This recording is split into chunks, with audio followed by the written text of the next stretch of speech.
बुद्ध की गहरी नींद का रहस्य। इस पोस्ट को देखने के बाद आपको पता चल जाएगा कि नींद क्या है, नींद के समय को कैसे कम करें और गहरी नींद ले। और पोस्ट के अंत में आपको अच्छी और गहरी नींद के लिए कुछ छोटे योगिक उपाय भी बताए जाएंगे। तो चलिए शुरू करते हैं। एक कहानी से। एक बार एक धनी व्यक्ति एक बौद्ध भिक्षु के पास जाता है और कहता है, मुनिवर, मैं अपनी नींद से बहुत परेशान हूँ। बहुत कोशिश करने के बाद भी मुझे देर रात तक नींद नहीं आती और रात को सोने से पहले सभी के विचार दुनिया भर की दौड़ती रहती है मन में, और सो भी जाता हूँ तो रात भर करवटें बदलता रहता हूँ, और जब मैं सुबह उठता हूँ तो मुझे अच्छा नहीं लगता। मैं थका हुआ और बेचैन महसूस करता हूँ। कृपया आप मेरी इस समस्या का कोई समाधान बताएं। बौद्ध भिक्षु ने कहा, इससे पहले कि मैं आपको आपकी समस्या का समाधान बताऊं, मैं आपको गौतम बुद्ध की गहरी नींद के रहस्य के बारे में एक छोटी सी कहानी बताना चाहता हूँ। उस व्यक्ति ने कहा, जैसी आपकी इच्छा मुनिवर। बौद्ध भिक्षु कहने लगे, तथागत गौतम बुद्ध जब सोते थे तो रात भर उसी अवस्था में रहते थे, कभी करवट नहीं बदलते थे।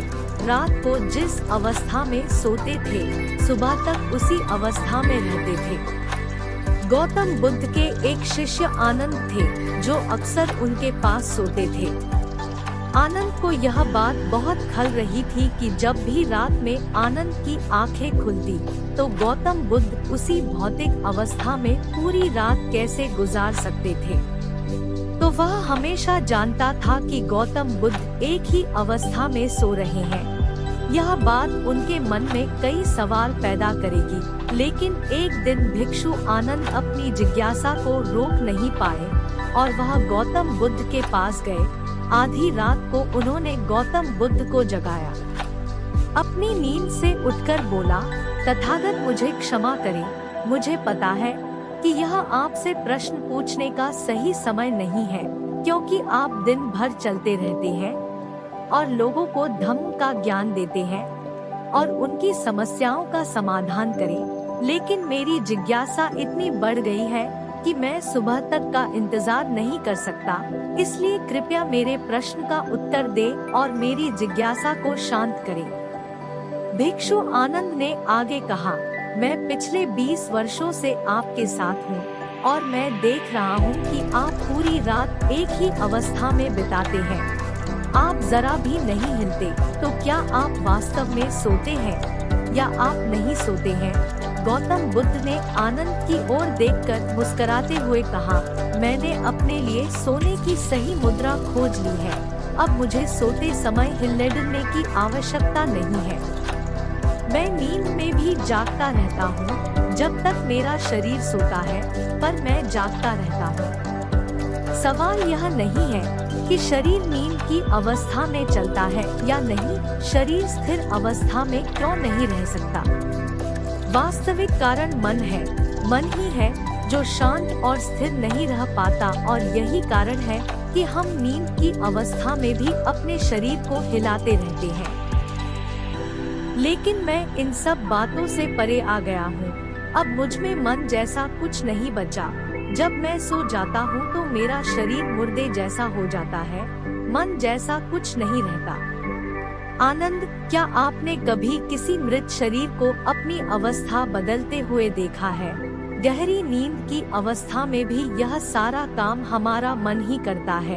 एक बार मन स्थिर हो जाए, मन शांत हो जाए, तो आपका शरीर गहरे में चला जाएगा। सो जाओ, लेकिन तुम भीतर से जाग जाओगे, भीतर से तुम सब कुछ अनुभव कर पाओगे। सोने के बाद भी अपनी जागरूकता एक छोटे से जलते हुए दीपक की तरह निरंतर प्रज्वलित होगा। कहानी समाप्त करने के बाद बौद्ध भिक्षु ने अमीर आदमी से कहा, एक प्रबुद्ध व्यक्ति न केवल अपने शरीर को पूरी जागरूकता के साथ देखता है, बल्कि वह अपने मन को भी पूरी जागरूकता के साथ देखता रहता है। एक प्रबुद्ध व्यक्ति की तरह नींद नहीं आती है। सामान्य व्यक्ति जब सोता है तो बेहोश हो जाता है। उसे अपने आसपास के बारे में पता भी नहीं चलता, इसलिए वह अपने सपने भी नहीं चुन पाता। लेकिन जब एक बुद्ध व्यक्ति सोता है तो वह जागता है। जैसे सुबह उसकी आंखें खुली होती है, वैसे ही एक बुद्ध भी एक व्यक्ति की नींद में होता है। इसीलिए कहा जाता है कि एक बुद्ध व्यक्ति कभी नहीं सोता है। जब एक आम आदमी सो जाता है, वह नहीं जानता कि वह कब सो जाता है। लेकिन अगर आप जागने और सोने के बीच के उस छोटे से क्षण में जागते रह सकते हैं, जब हम सोने के बहुत करीब होते हैं, तो कुछ आश्चर्यजनक होगा जो आपको जागरूकता के करीब लाएगा।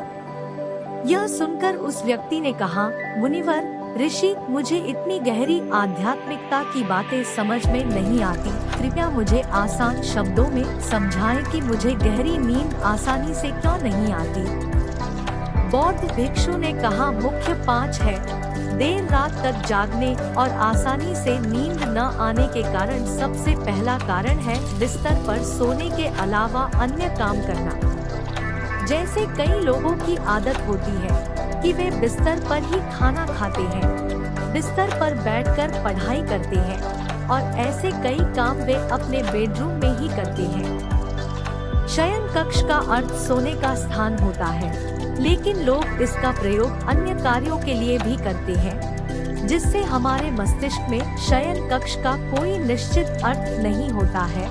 इसलिए जब हम बिस्तर पर सोने जाते हैं तो हमारा मन पूरी तरह से स्वीकार नहीं करता है कि अब हमें सोना है, क्योंकि तुमने एक ही जगह पर दूसरे काम करने की आदत बना ली है। दोस्तों, अगर हम आंखों की बात करें, आज के समय की बात करें, तो हम भी बिस्तर पर लेटकर फोन पर बात करते हैं, ऑफिस का काम बिस्तर पर बैठकर ही करते हैं। फिर चाहे वह मूवी देखना हो, खाना खाना हो, पोस्ट गेम खेलना हो या गपशप करना हो, आजकल लोग अपना ज्यादातर समय बिस्तर पर लेटे हुए बिताते हैं, जिसकी वजह से बिस्तर अब हमारे दिमाग में